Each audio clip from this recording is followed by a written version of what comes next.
Let's go. Welcome, ladies and gentlemen, to Ascension eSports' Dragon League playoff matches. The normal season is finished, and now 6 teams stand. On May 19th, one of those teams will be crowned champion. But for now, we're casting Boosted Move versus Sharkbait Oohaha. My name is TheSavedOne. I am joined by Stretch on the color casting commentary. How you doing, buddy? I am slightly tilted, but I'm going to just slide just fine, my friend. We're going to do this one, no problem, and with the same or more amount of energy that we always do. Oh, heck yeah. And already the bans are coming out on both sides. Kennen banned over on the blue side, while Fiora on the red. Yeah, Kennen up in the top lane actually is a very strong pick. So seeing these guys ban that one away means that they've got someone in the top lane who's really looking to exude that top lane control. Maybe play that matchup a little bit more slowly, but really be looking to set up his team for success in the mid to late stages of the game and really just be a force to be reckoned with and hard to get around. The Frozen Mallet Korean build with the Runon's Hurricane is definitely very difficult to deal with, so getting that one off the board means that Sharkbait Oohaha definitely cannot get that pick up there for their top laner. 3 top laners already banned over on both sides in this draft. But one question that I do have is straying away from the bans just a little bit and towards the picks. I do want to see some new picks because there was a humongous patch last patch ago and it was really big. Yeah, and when you've got these big patches, especially something like a new season or the mid-season patch, you always want to see which team is going to be quickest to pivot and pick up the new strong picks. Right now, one of the things that I've been seeing, at least in my solo queue games, is just a lot of fizz. I don't know why, man, but they are everywhere and they are brutal. If you're not playing that champion, you got to learn it if you're a mid laner. That thing will get you free low 9 times out of 10. And right now, in the jungle, there's so many good tank pickups, including Zach Sejuani. Well, I mean, Zach Sejuani are pretty good. Maokai, not as much, but, you know, the tank role right now is blossoming. Yeah. So, also in solo queue, you've been mentioning that you've been seeing the Fizz, and Fizz, you know, he's a pretty good champion. He can one-shot somebody if you run a mid lane against an immobile style carry. Yep. But talking about these bans a little bit more, one side didn't really ban anything. I don't really know why, but Varus is the last ban over on Boosted Move, while Kha'Zix is on Sharkbait. Yeah, Kha'Zix being banned away there means that we've got one less assassin on the board to really get to the back line of Boosted Move, but it means that it does kind of keep them a little bit safe there. They might want to make sure that they don't have anyone to really deal with in the later stages of the game. Once again, I'm going to go ahead and say it. I'm ill-prepared for this cast, so I don't know like the champions that these guys are playing. We're going to have to learn it as we go. Chat, you're going to be learning with us and really experiencing the nuances of how Stretch picks up and learns what these players are really capable of here. And already we're seeing how heavily prioritized top lane is with the Renekton on the first pick over on the side of Boosted Move. Yeah, Renekton by the top lane, it gives them a lot of dominance, but it also means that they can really bolster their mid lane and have something that is going to offer a lot of control and catch potential. I think that when you go this Renekton pickup, you want to have something that really synergizes with it. I'd like to have an Orianna in the mid lane, maybe an Ahri, something like that, something that can really play around that big body quite well and really make use of the fact that he's just going to be really for denying presence and kind of pushing people back in the later stages of the game, not so much for the damage, unless they end up in a situation where he just gets an enormous amount of gold. I mean, if he's super far ahead, this is Dragon League, so anything is definitely possible. If he ends up in a situation where he can go full AD, then he can always go that route and look to one-shot people. And it's also really cool to see what the drafting is here in this stage just of the draft, because you really want to pick champions that synergize with each other. And if you can get a comp that can synergize well together, it has a very straightforward, I guess, team goal, then you can pull it off even better if you have been practicing it over the past 5 weeks like these guys have. But over on Sharkbait, we got the Poppy and we have the Ivern locked in. Yeah, the Poppy being locked in there with the Ivern actually has great synergy. Like you were talking about, you want to make sure you build a team comp that really works well together, and that actually gives them a very strong side of the map. Poppy against Renekton scales very well because of the % health damage that she deals. Not only that, but putting the Ivern trigger seed on Poppy, that shield with the slow, allows her to line up heroic charge against walls very well once you throw down steadfast presence for the movement speed. So I really look to see these guys focusing on this top lane, in, trying to make sure that Poppy is very large, because once she is, you can throw the shields onto Poppy in the mid to late game, and she can really peel for her backline very well and prevent anyone else from really needing a shield. So as long as Rhinoceros Rex is the kind of top laner who knows how to position well and who the priority targets are that need to be knocked back, they should be looking for a strong team comp to build around with just these two picks. To respond to the aggression of Sharkbait by picking the Poppy and the Ivern, Boost and Move respond with aggressive picks of their own. Jarvan, Syndra, a lot of single target damage. Yeah, Jarvan and Syndra, I've been playing a bit of Jarvan myself, and what I am liking right now is just going full tank. Just straight up, like, forget dealing damage on Jarvan. I know you want to get in there on one shot, guys, but what's really strong, what's really, really strong is landing in the middle of the team, being able to cataclysm some, like, 2 or 3 people, and just stand in there auto-attacking. Like, I'm serious. It doesn't sound like it's very important, but when you open up and free up your backline, it's immensely powerful. These guys looking like we might have some technical difficulties here as these guys are going to kick back out of the game. Just going to transition us back to the screen, but I really like their pickup of the frontline tank there. I would like to see some more of those come through as the patch develops a little bit more. Yeah, we saw that, or at least one of the picks were locked in there. We saw the Veigar, and we all know that in these low elo style games, these games tend to go on for a lot longer. They tend to go on for maybe the 35, the 40-minute mark even, maybe even 50 at some points. But we all know that probably one of the best scaling champions of the game is Veigar. So the red side is going to have that this game, and it's a pretty good pick. Yeah, it really gives you, not only does it give you a lot of burst damage, but it also gives you that zone control as well, being able to throw it down the, I always call it the baby cage, so I don't know what it's actually called. But is it Event Horizon? It's Event Horizon, isn't it? I bet it shoots Event Horizon. I'm gonna say I'm gonna say it's Event Horizon. But anyway, when you throw down that Event Horizon, it means that the enemy team literally cannot engage. It stops dashes through that area and make sure that they get stunned up as well. So combined with the immense burst that it provides, it also means that they can have that zone control, and that just opens up the window for these guys to really move around and get the targets that they're looking for. We're ready. Go ahead. We're already casting you boys. So like whatever you guys do, we're just gonna follow at this stage. I've already gotten past the stretch. It is Event Horizon. Dude, I'm telling you, man, I'm pretty good. There you go. I know my ability names. What the name of his ultimate is? Why are you putting me on the spot like this, dude? Why could be like that? No, I know what the name is, but like I can't remember it now. Really? The second you say it, I'm gonna be like, yeah, that's it. And I'm like, Mortal. It's a hint. Mortal. Wait, Mortal? I thought it was Primordial. Primordial Burst. It's like Primordial Burst or something like that. Yeah, that's exactly it. Yeah. I was giving you a hint, though. Yeah, okay. You said Mortal. I'm like, that's not what it is. Primordial. It's like Mortal. Get out of here, dude. It's the same thing, dude. Come on. Yeah, either way, these guys are going to skate through their bans really quick. We'll get back into this pick ban stage. But I want to touch on what these team comps were looking like before, because before we had Renekton in the top lane and then a J4, which doesn't seem very synergetic. I'd rather see something that was like hook-based out of the jungle, or something that could really isolate people.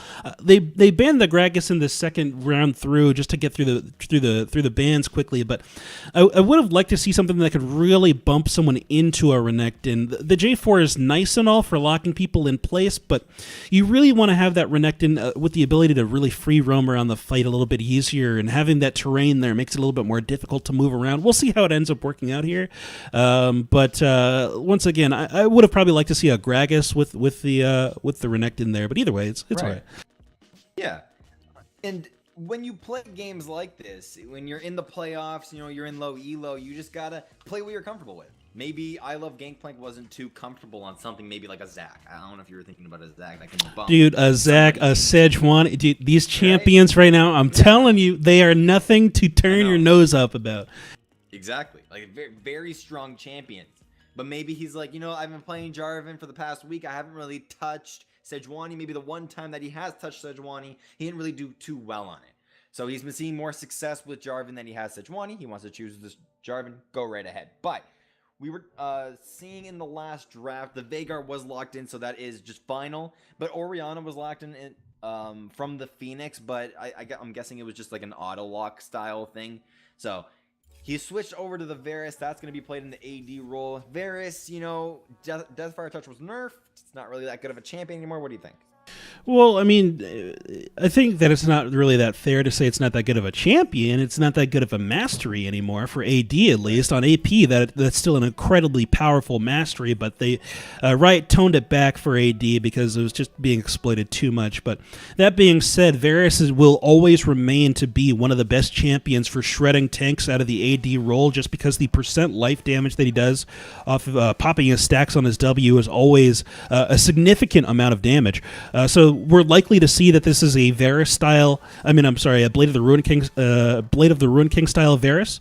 Yes, the gold cost on that item has been increased by 100 for this patch, but it doesn't stop the effectiveness of that item, right? It's still very good at what it does, and with the front line of Renekton J4, I expect to see him to really be in there, really looking to be in there, getting those auto attacks down, and he's got the team comp to really protect him too. Between Poppy, Ivern, and the Event Horizon out of Vhagar, they should have no problem keeping this Varus safe, and the Phoenix 96 should be able to get a decent amount of auto attacks in there and really get some shredding done.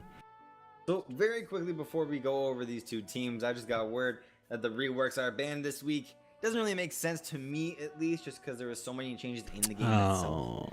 But we won't be seeing any Zac, we won't be seeing any Maokai, no Sejuani either. So those three champions are off the grid, off the board, banned. Which, yeah, I know, it sucks kind of. But as these guys choose their loadouts, they have 22 seconds before they get into the game. For us, though, we have about 3 minutes and 18 seconds. So let's go over each of these sides. Over on the blue side, we have Boosted Move. They've drafted a very nice comp. But Stretch, how do they take the W on this one? Yeah, Boosted Move is really looking to catch people out with their Cataclysm as much as possible. Not only that, but they have a plethora of engage overall. Between the Cataclysm out of I Love Gangplank, the Leona Ultimate out of the Brent 2025, these guys really have a lot of picking potential. So it's a battle of getting into these fights and picking someone off before the immense peel that's available on Sharkbait Oohaha can actually kick in, because the second that Tom Kench sees someone stunned up by Leona ulti, he should be in there trying to eat that target and pulling him out of trouble. But once again, he could be caught up by the rest of the CC. So I think that at least Boosted Move is really looking to get in team fights as much as possible, to the point of brute forcing their way in, just going full balls to the wall and just jumping on these guys like crazy. In terms of Sharkbait Oohaha, though, it's a little bit stranger, right? Like, their team comp's a little bit wacky. They've got the Ivern coming out of the jungle, the Vhagar in the mid lane, so they've got some decent pickups here. Poppy as well up in the top side. So overall, the picks that they have are strong, but the synergy actually gives them a little bit more flexibility in what they can do, right? Like, if Boosted Move is in a situation where they can no longer get these picks if they're behind a significant amount of gold, I guess they can siege up with their Caitlyn, but they don't have a lot of reliable wave clear. Once Poppy gets ahead of Renekton, she pretty much stays there in the late game as well because of the percent life damage. So there's not a lot of tools for a Boosted Move once they get behind, or if they go even for too long in the game. So I think Sharkbait Oohaha really wants to stretch this game out as much as possible, play into that Vhagar late game scaling, really let him ramp up that AP, do the same for Poppy, let her just get the tank items, let her make sure that she gets the level she needs to be effective, and the same thing for Varus as well. All these guys scale incredibly well into the late game, whereas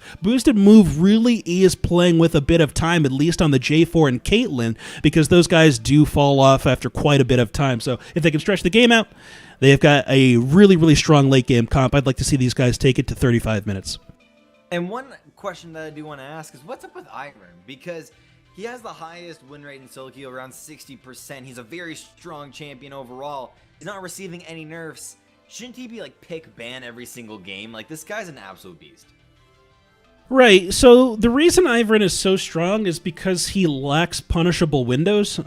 He's able to channel on his camps, run to the next camp and channel, and the fact that he's not there continuously hitting the camp means that he can't be really contested very hard while he's working on that camp, because he's not there. The other thing is that his invade is very quick. The most valuable camp in the game is probably the Raptor camp for most of these junglers, and he's able to walk in, bend down, smite, walk away. And that's it. At that point, the enemy jungler has lost like 200 gold, an immense amount of XP, and he probably just drops a ward down there too. So it's because...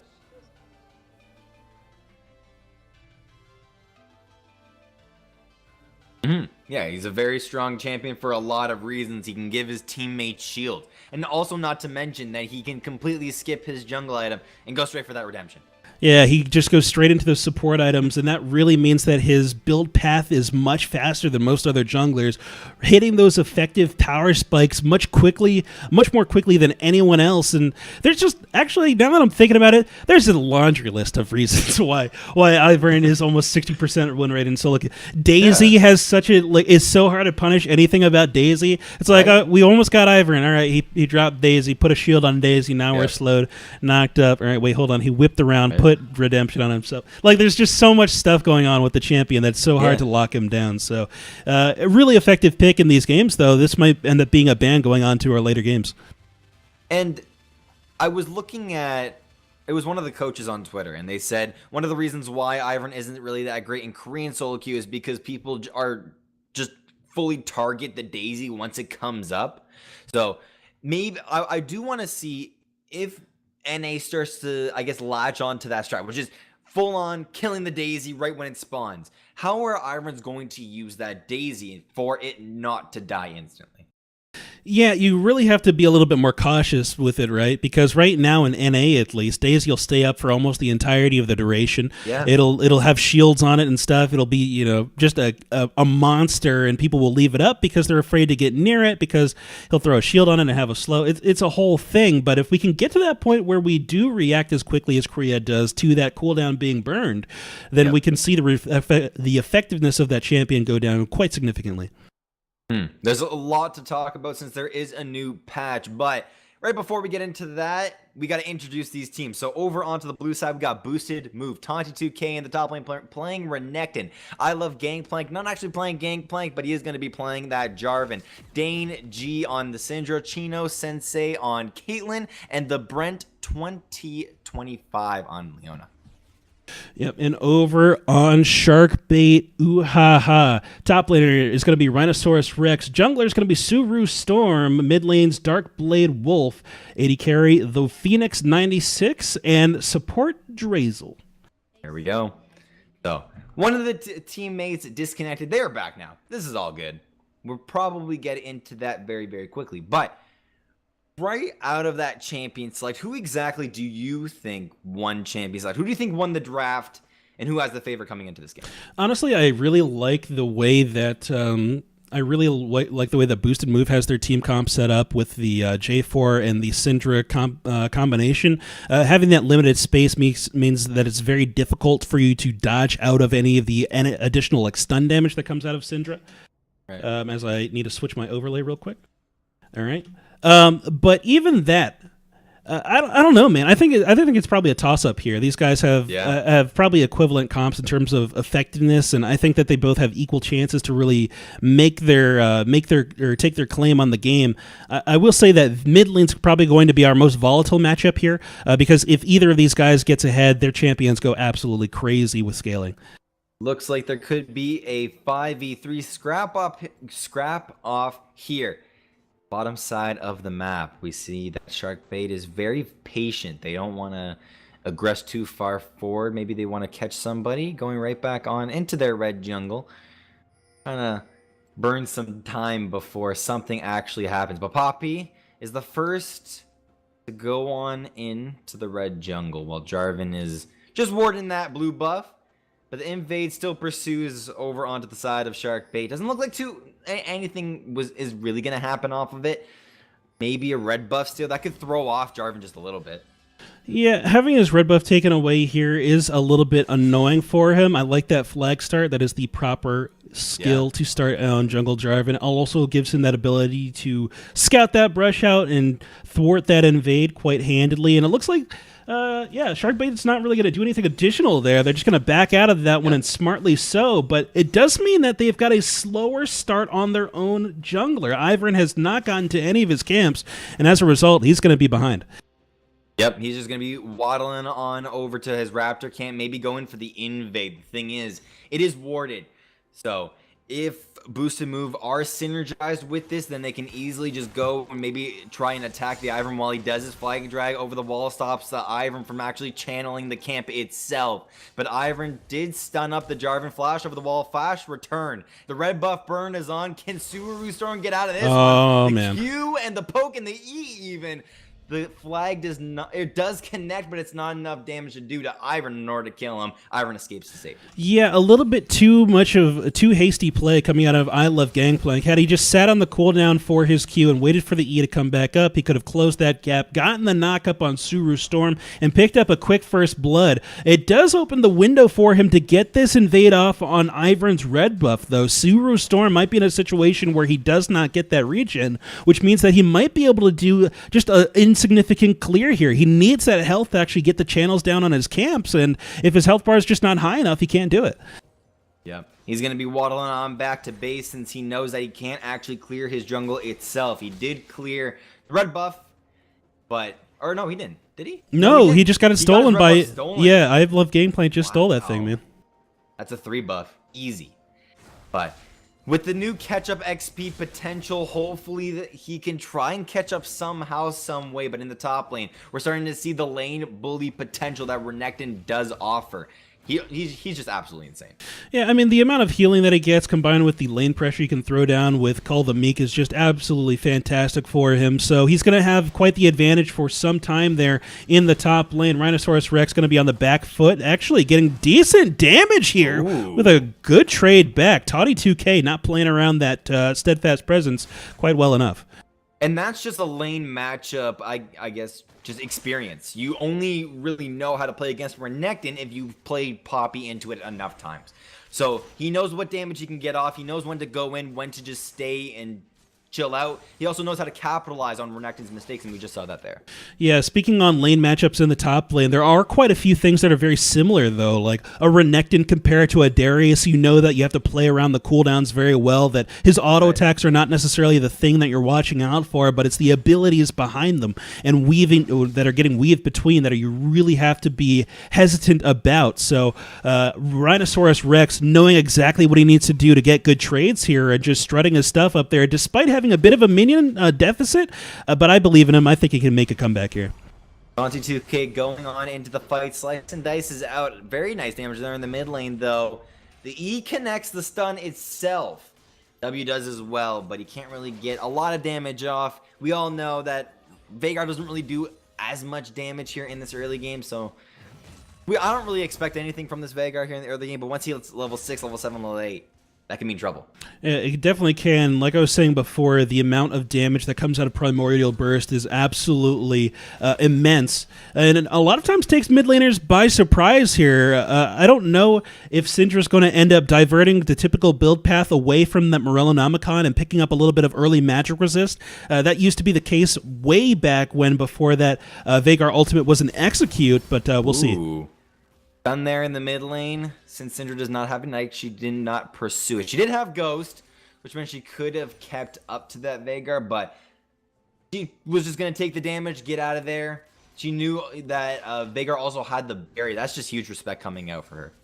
Yeah, just making sure that you don't hard commit too much on that fight. Ivern in the area as well, looking for a potential counter gank or a setup here. But like you were saying, that barrier still being available means that Dangi knows that he cannot go for that kill. Yeah, and we also have to note that Ivern is just a support champion, but in the jungle. So it doesn't really offer a lot of burst, but we do see Jarvan coming down towards this bot lane. Leona engages with the E as well as the stun coming out. They do not see the Jarvan yet, but Jarvan appears at the right time. Flag and Drag connects onto the Varus. Exhaust goes down, and Drassel might be finding the grave in a couple of seconds, but he flashes away. The E connects from Leona, and first blood for her. Varus may be trying to look for something in return. Q charge up, but can't hit the snipe. Can't quite find anything there, but yeah, the punish coming out from boosted move onto Sharkbait Oohaha's bot lane. Both the Phoenix 96 and Drazel not paying enough attention to the river there, and they end up getting ganked. Great timing there out of I Love Gangplank to make that play happen. Storm not finding himself in the right situation. The stun connects from the Syndra. Can they finish him off though? One more auto attack is not going to do it, but Dark and Blade Wolf, he has to use this barrier. He's got his flash right now and he uses it over that wall. I Love Gangplank. It's not really coming up with anything there other than a couple of flashes. They do, like you were saying before, they do get those flashes, but I want to divert your attention to the jungler matchup farm at the moment. 18 minions for both of these guys, so they have been very invade and gank oriented here, and to be honest with you, had either one of these guys just said, you know what, I don't feel like ganking, I'm just going to hard farm it, they would be significantly ahead right now against the enemy jungler. And the second you see the enemy jungler that far behind when you're in that matchup, it means, okay, I can start looking to get deep vision, start taking over the enemy jungle. And I think that the first jungler here to calm down, slow things down a bit, and really look to get the last hits is going to be the one to start having the larger influence. Yeah. And you also have to, we also have to look at what exactly does the red jungle itself on the blue side give you, even on both sides itself. The Krugs gives 10, Raptors I believe gives 7?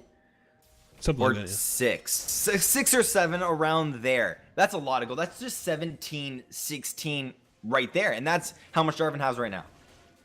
Yeah, so like I was saying before, very, very gank-oriented, very heavy on responding to the calls or the pressure that's going on in these lanes. But one of the mindsets that I've adapted as a jungler is I'm not trying to make anyone else strong until I feel adequate or strong. So typically that means I farm to level 4. I'm doing full clears, man. I'm chilling until I'm going into these lanes. So if people die at 2 minutes and 45 seconds, that's on them. That's not me.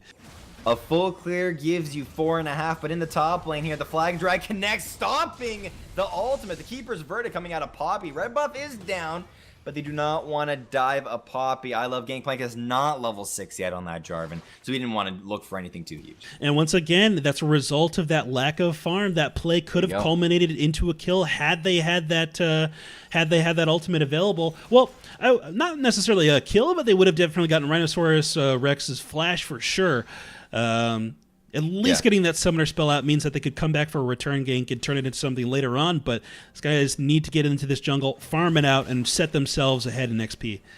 Ivern wasting a little bit of time here in this mid lane. He's come around a couple of times, but he's here now once again in the top lane. A lot of trading going on there, but Ivern wasting a lot of time here in this mid lane. He's been here about 3 times. It's been warded every single time, or Syndra has known that he is in there. So, like you were saying, he just needs to chill, farm up, give his buffs to his laners, which I say is freakishly OP. And that's one of the reasons why Ivern is just so broken right now. Yeah, like I said, there's a laundry list of why he's so high win rated at the moment. And yeah, that's another one of them. And the fact that Trigger Seed is on like a 3 or 4 second cooldown in the late game. You know, it's a lot of extra HP that you can give to a guy. So, you know, there you go. It's a pretty good move. As 10 minutes hits, the new Rift Herald has spawned, and I do want to see, do teams prioritize her, or they just kind of lay off it? They're not really used to taking Rift Herald, just because the last one, you know, for like the whole entire season wasn't taken. And now all of a sudden it's really good, but our team's going to adapt and actually take it. Remember, I think it might have been Season 4, where everyone would have 80 carries in opposite lanes, and they just rush to get the first turret as fast as possible, then swap back. That's what Rift Herald is to me. It like the second your top laner says, "Hey, my turret's at half-life. All right, let's instantly get Rift Herald, drop it onto the floor, and then it's going to get us a turret immediately." I honestly, in pro play, I predict that Rift Herald is going to be almost like close to the same value as First Infernal.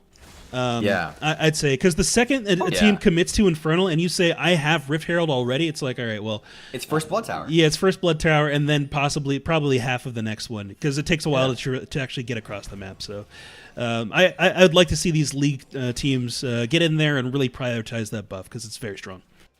Sharkbait, you just saw them. They went around that dragon, but a couple of wards went down on it, and they couldn't do it anymore. We do also have to note, in the last patch, Ivern got a little bit of a nerf. It wasn't too huge, but now his bush just can't cover the dragon. So, or any huge buff at that. So dragon won't be covered if Ivern does place a bush over it, making them not able to actually do the buff itself. Yep, from 59% win rate down to 58.5, my friend. One of the things off the list that Ivern is not, that he should, that he can do, that he should not be able to do, out the window. So Riot is definitely listening to people's outcries, and I'm glad to hear that. But that definitely makes it a little bit less secure for Ivern to go for those buffs. Before, it would be almost guaranteed because you could really limit enemy vision and prevent the 50-50 that other junglers experience. So having that off the board means that he can have a little bit less safety there. Jarvan looking for a gank towards the bot lane. Ultimate comes down, but they're trying to focus Varus so freakishly hard. Cataclysm go down on him, as well as that exhaust, even the smite down from the sky. The Phoenix is falling so low, but Ivern is there with the counter gank. Even Poppy's down there. Tom Kench picks up the first kill of the fight. They're looking for more. Daisy's here, and Trigger C is on him. Vagar is coming down from the mid lane as well, but he gets taken so freakishly low. He gets eaten by Tom Kench for the time being. Chrono Sensei so low. Tonti2K finds one. He's in the fight. He popped the Dominus. He can maybe find two. He finds two itself. He's maybe looking for a third one. He's got the Q heal if he wants to use it, but he falls so very low. The Brent as well, and Rhinoceros Rex picks up one. Tom Kench picks up two, and a 2 for 3 at the end of that fight. So I gotta tell you, you keep calling it Dominus and it triggers me. It's Dominus. Dominus? Dominus, dude. That's gonna take me so long to adjust. But Syndra, you gotta do it, man. You're killing me. Dominus. No! Dominus. It's not Dominus. What is it? Dominus. Dominus. Yeah. I'm dominant. Yeah, like he's dominating the enemy. Dominus. There you go, dude. We'll eventually get it. Yeah. One day. All right, what was that one name in OQ that I could not get? It was probably Dokla, man. It wasn't Dokla. We struggled on. I struggled on that one forever. I just kept saying Dokla. Dokla. And they're all like, there was one name. Dokla! There was one name. We were casting OQ for the past couple of weeks, and one of the final teams on LTF, it was Tarzan's team. The top laner of that team, I cannot pronounce his name to save my life. Oh wait, I know what you're talking about, but I cannot remember his name either. Yeah, exactly. It was a very freaky name, and I continued to call it one thing when it was really something else, and I could not switch. Yeah, I was like, what are you doing, man? What's going on? Anyway, back to the game at hand here. Hit me with a little narration, man. Yeah, a little narration. Off of that fight, that was a very crazy fight. But off of it, a lot of things happened. It was a 3 for 3 at the end of the day. Syndra now has 1 kill under her belt, which is really, really good. So hopefully she can pop off with this. Yeah, and I think that maybe even the more important thing there is the 2 kills that ended up on Toddy2K. Putting him towards that Black Cleaver up in the top lane means that he's going to be able to extend that lane dominance even farther into the game. Typically, you would see that Rhinoceros Rex starts coming back in pressure in terms of this lane after. Jesus. Oh, no. Dude, don't. Not like this, man. Wait, she could fight him. Go in. No, I know. She could totally take him down. It's looking hairy up there now. That red buff is doing some work, dude. Auto attack after auto attack coming out from Rhinoceros. He does not want to go in for whatever reason possible. Draxel, he wants to go aggressive here in this bottom. He's trying to lick up whoever he can to set up something. Ultimate comes down, but he ate up the Leona. Leona is slowly going to fall after a couple of auto attacks, after a couple of eats. But in the mid lane, Cataclysm comes down from Jarvan and an easy kill. What? Wait a minute. Wait, I didn't even see the animation. She just turned into a mist. Wait, was she at full health? No. She was below half. She was like a little bit below half, like 45%, something like that. That scared the crap out of me. I was like, wait, what do you mean? Okay. But around this dragon, finally, Ivern noticing that you can't cover the dragon anymore, and the smite steal is not possible. Even the Q, but the last auto attack from Phoenix finally closes out the kill. Jarvan, he's done. He's out. Went for the steal there. He had vision of the dragon because of the flag he threw into the pit, but he's just not able to secure it there. It's a tough one for him to take because he doesn't have any execute damage like an Elise or a Lee Sin to combo with his smite to try to get it there. Yeah. Sharkbait walking away with Dragon kill, first one of the game, and it's Infernal. So these guys really looking to take this late game scaling team comp and get it there even quicker. And you can see how many teams in low elo prioritize this Infernal Dragon, because they would just do anything in order to get this Infernal Dragon. They want to go into the pit. They want to flag drag. It doesn't matter if he doesn't have an escape. He just goes and he wants to try and steal it as best as possible. He couldn't do it, which does mean Ivern's team does get the Infernal Dragon at the end of the day. Tanti2k again going in the top lane, and he wants to get up a lot of damage on Rhinoceros Rex. But we do also see that Syndra has made her way from the mid lane into this top lane. If she can get a very nice stun up, maybe something could happen. Just slowly walking towards that top lane tower. Even just a siege pressure could even be good. If they can get first tower of this game, it could be absolutely amazing. Keeper's Verdict goes wide, only hits onto one minion. So it does maybe mean they can get this tower, but who knows? Yeah, they're still working on the turret there, but the funny thing is that Boosted Move has this pressure in both sides of the map here. Top lane pushed in as well as bottom, so these guys really making sure that they try to get these turrets early. Trigger Street Seed as well as Daisy in the bot lane. Root after root. This guy is absolutely toast. Chino Sensei. Very easy death, very easy double kill for this Varus overall. Traded a double kill in the bot lane for first tower top lane. If these guys were smart, maybe a Herald is possible, but Jarvan has made his way into the bot lane. Maybe a 4-man dive onto him is very possible as well. He does not have the flash. The only thing he really has is that flag and drag. But if they stun him for enough seconds, he could be just done. Yeah, that's the thing, is he really can't do anything about this. He needs to get out of here. Honestly, right now he should be on Krugs. He should have finished that camp, been moving towards Wolves. But yeah, there's nothing he can do in that scenario. Even if he was like a tank item, if he was the Bammy Cinder build on his tank item, he still couldn't defend that turret despite the extra resilience. So he just needs to get in the jungle, farm up, let his team get back together, and try to get some picks off. This is the point in the game where I think that Boosted Move really has a bit of a team comp power spike, because J4 is very effective at catching these guys out. Leona can be set free to roam across the map, because Chino Sensei should have no problem just either freezing that wave down in his lane or pushing up to the turret and using the ward coverage provided by his team to play safe. So I think that they should really be looking towards the mid lane and trying to take down Darkblade Wolf. You also have to know that this Jarvan has never taken Krugs this whole entire game. It's just been there. He hasn't really taken it. He hasn't really gone towards it for whatever reason. He just doesn't want to take the camp. It's very squishy if you haven't taken it the first time. So maybe that's an option in the back of his mind, or he's just thinking, look, it takes way too long to take the camp. I'm just not going to go anywhere towards it. But touching on the support item buff just a little bit more, we're seeing that here in the bot lane on this Leona. She got the 650 gold or whatever it is, and she has now a passive shield. Why does this look so large? 300 HP on a shield that region's actually really good. Mid lane, though. Ooh. Flag and drag into Cataclysm. Very easy combo for this Jarvan. Picks up an easy kill there in that mid lane. Red turret gets traded there in the bot lane. Currently 2 towers to 1 going over onto the side of this blue team, over onto the side of Boosted Move. But this is the point of the game where teams start to rotate across the map. They start to look for responses, maybe even picks. Varus is alone here in this top lane, and the rest of this blue team are looking for the hunt. But the rest of the red team, we see Tahm Kench and also the Ivern are in the river. I believe the Tahm Kench ult is not available, but they are here for the response. Tanti2k picks up one, the shutdown, down onto the Varus. He's down and out. He's dead. That's it. The Croc in the top lane picks up 1. Really making it look easy there. I love Gangplank able to close that gap and get the slowdown from his W to allow Toddy2K to close that distance and make sure that they get in range. Mid lane, we might have some action though. Chino Sensei maybe going a little bit too aggressive, but Tahm Kench looking for a little bit more than he can chew himself. Rooted is that Leona, and the E into the wall. Very nicely done by the Poppy there. Just ease the Leona. Easy stun there for them. Easy kill.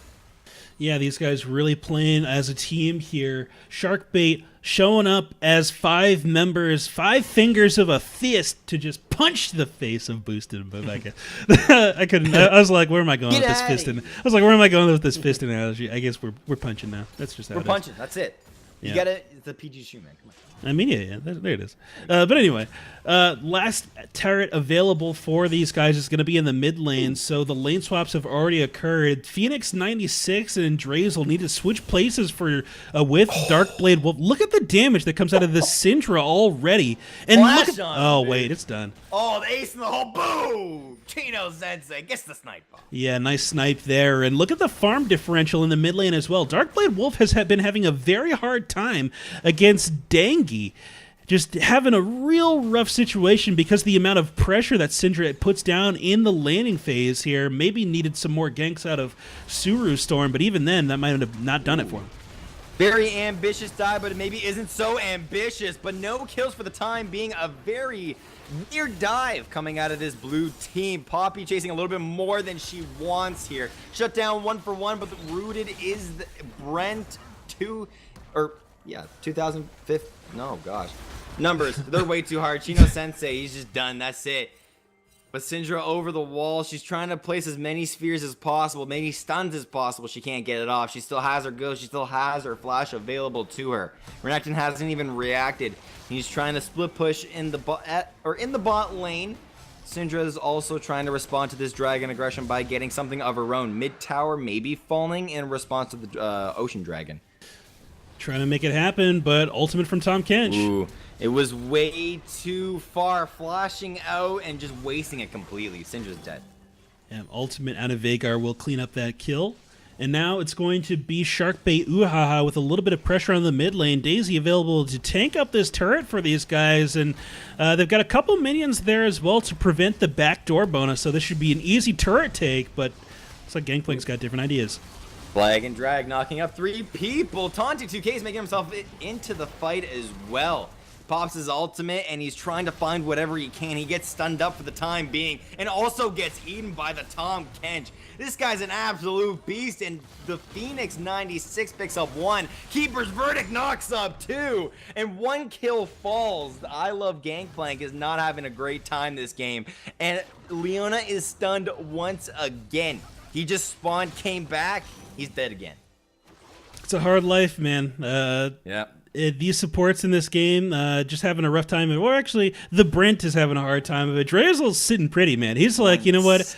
Every once in a while, I run around. Every once in a while, I just run around with my team. I lick a couple guys. You know, that's about it. And then we win. And so it's pretty good. The Tahm Kench is such a nice pick into the Leona because Leona just engages the fight. That's exactly what Tahm Kench wants. He just licks him 3 times and eats him.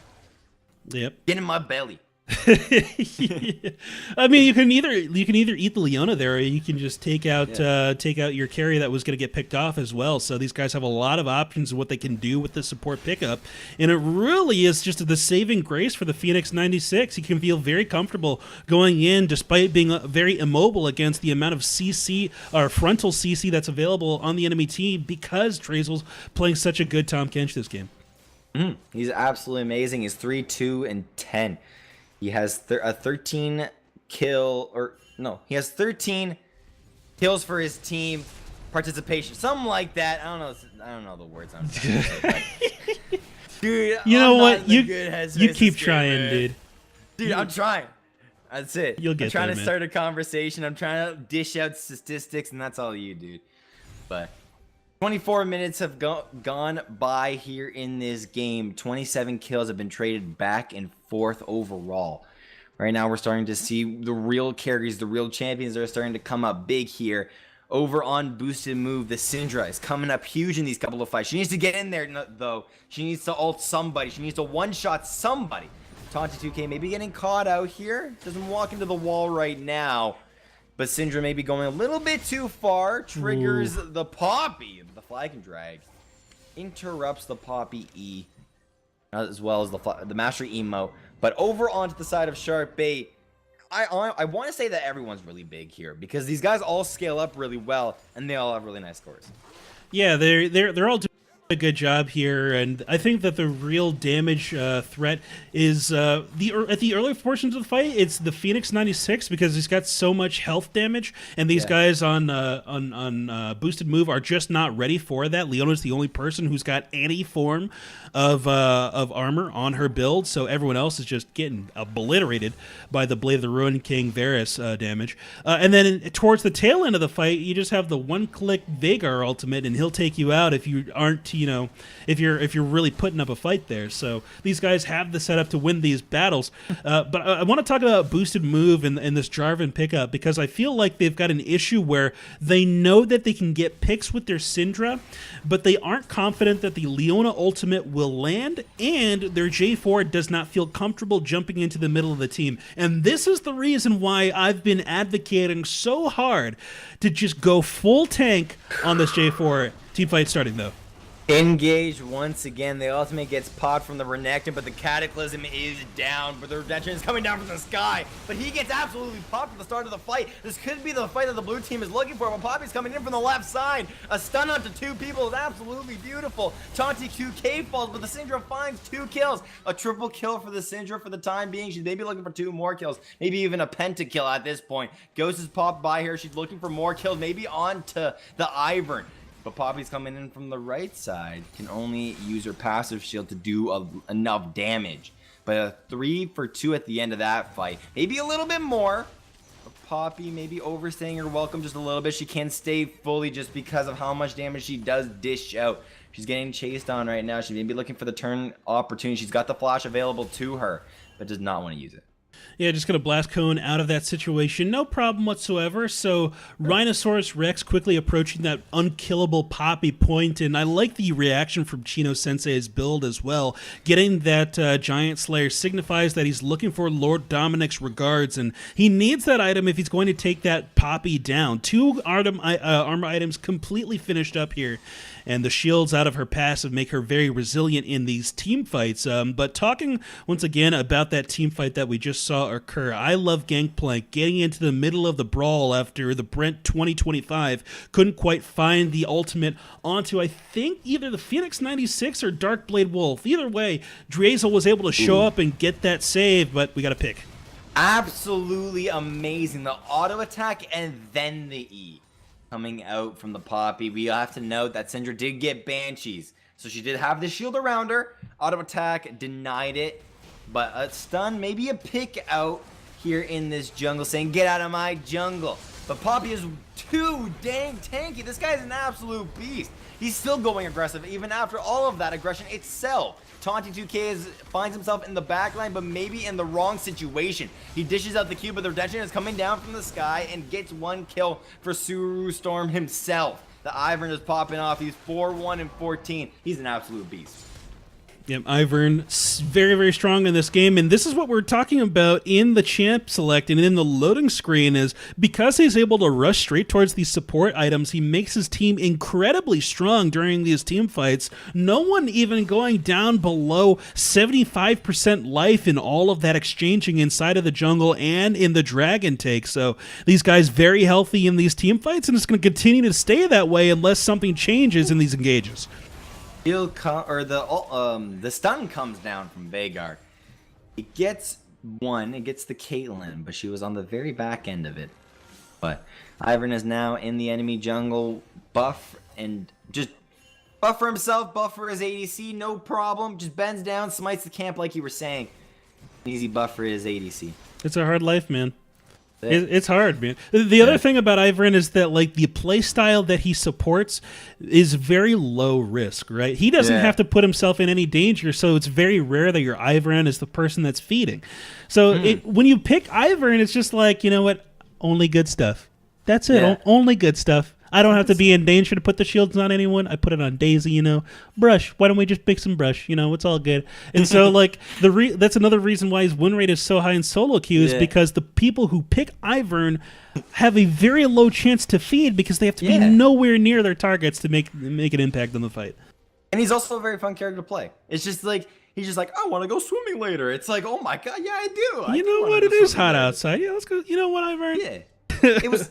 It's really funny too because I was watching the NALCS finals in my living room and I put it on my TV, so my dad was sitting right there, and he's like, "Who the heck is that spider-looking guy?" And it was Ivern, and I'm like, "Wait, he's a spider-looking guy." Anyways, so stunned down onto the Brent, he gets eaten once again. Nothing really new. He just gets taken down very easily over and over again. He tries to engage the fight, but he continues to get eaten up.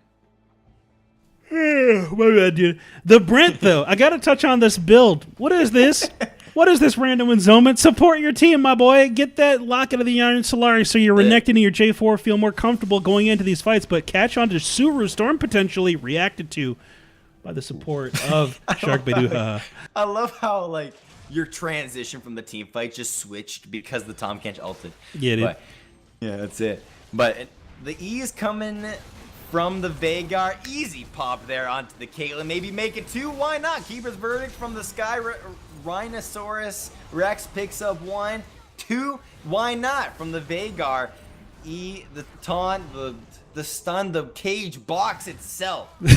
Taunts up 1 person. Dude, I'm scrambling my words. I'm spinning whatever, man. That's it. But death timers all across the board. Just they're so freakishly long. This could scream inhibitor. Yeah, inhibitor is definitely going to be the objective they go for here. They do definitely have time to go for a Baron buff if they wanted to. If they don't get too greedy here and try to close right away, they should be able to turn, use that % health damage that they have on their Varus and pick this thing up. It is not a hard take for them, and it looks like that's going to be the direction they go.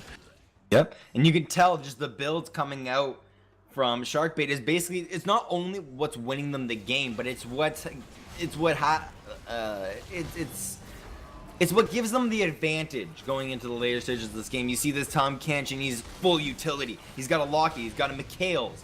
He even has that Sightstone. That's an important thing to know. He's got the full face of the mountain itself. You see Leona's build, she's got a Randuin's. That's very very greedy. She even has the Targon's Embrace. She hasn't upgraded that into really anything. Yeah, and that's why I was touching on that Randuin's, because it just screams me. I'm going to be the one to carry this team fight. I'm going to get in there and slow him or something. You know, I'm going to slow him and set up my team. You've got J4, you've got Renekton. Let them do that. Let Syndra set up a pick with the stun.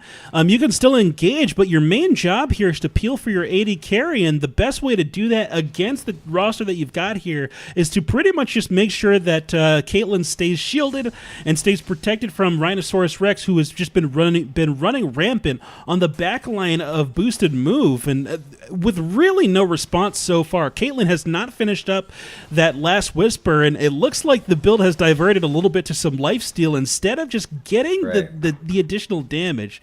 Forget the lifesteal right now, man. Get to a point where you're worth protecting and where your team really wants to set you up, because otherwise you're going to continue, like, full health or not. If you can't kill this Poppy, these team fights are going to be lost either way. And this all comes from a place of love. This is not harping on the players at all. It's just saying, look, what you're building is not right. We're trying to help you. And touching on Jarvan's build, it's not completely wrong, but it's not where he wants to go. He doesn't want to get that warrior. He wants to go more of that Cinder Hulk, since it did get buffed in this patch itself. It's so freakishly good at clearing the jungle. It's so good at just all around things, keeping yourself tanky, even dishing out damage at some points. But we see the rest of this red team, they get stunned up for the time being, and the Cataclysm comes down. Oh my goodness, He got absolutely burst, the primordial burst itself. It speaks of its name, and Poppy is in the enemy base. The Keeper's verdict comes down. She steps on a trap, but it doesn't even matter. Chains of corruption are coming down from Varus. 1, 2, 3, 4. He's just killing all these people. He's shooting as many shots as possible, and he gets 1 kill. And he also helps with that Leona kill. Now we see Poppy going into the enemy base, and she was looking for things herself. She wants to try and find a pick onto this Caitlyn, but Caitlyn is slowly just trying to kite her back. Can Syndra and Caitlyn defend their own base? They gotta go back to base to heal, but the minions are crashing in themselves. Can they finish off this game? The answer is going to be yes. 1 dies and Caitlyn can't get out of there. Nexus turret number 1 is already fallen. They just killed number 2. The Nexus itself and boosted move. You guys have right? Yeah, boosted move. Right? No. Sharkbait. Sharkbait. You guys won. Hey, thanks, man. Thanks for that one. I only messed up at the end. I mean, yeah, if you ignore the other mess ups. There you go. My first game, man. Come on. Yeah, we're coming in cold, dude. I'm gonna give you the the pass on that one because we did not adequately prepare. But either way, congratulations to Sharkbait Oohaha for walking away with that win there. You guys really strutting your stuff and showing, hey, support out of the jungle is very strong. You should consider it for your own life and that what it can do for you. So once again, well played, guys. That's it. But talking about that game overall, it was a very decisive game, very fast, very quick game. These guys need to go into this next game, and it's a best of 5. We also have to note that. So the reverse sweep is real. Maybe even a comeback coming out of Boosted Move is even possible themselves. So what exactly do Boosted Move need to do in order to come back in game number 2? All right, so in game number 2, Boost.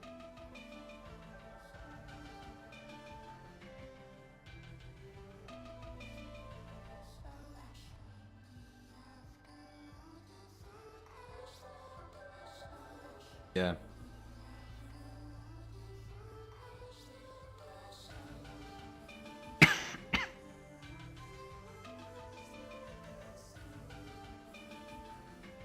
Yeah.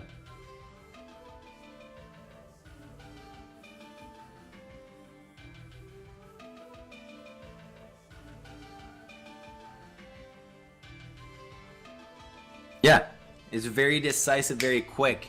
One thing I also want to note is it looked like I was just casting an ARAM. It was very mid lane focused. They just continue to reset. All right, one team's dead, the ace, let's just go back mid lane. Do you think that they need to send someone in the bot lane? Just lose focus of the mid lane and just send people to the side lanes. Yeah, side lane pressure is a huge thing, right? We see that a lot in pro play. These guys focus on the top lane and the bot lane, and the people who rotate around the map the most are the bot lane after they finish off that first turret. It's important that you put pressure down on the bottom side of the map, get first turret, preferably isolated on your AD carry so they can snowball a bit, and then rotate them to each of the other lanes to take their turrets down. That's how you see it played in pro play quite a bit, and I'd like to see it reflected here in all of the Ascension leagues just because it's so prevalent out there for competitive play that it should be no problem trying to copy that play style. But yeah, I think that it's very important that these guys get more side lane oriented and try to take some pressure off of that mid lane. We will be back. We'll be taking a small break, but we do not go anywhere. We got game number 2 of Boost Move versus Sharkbait coming up next.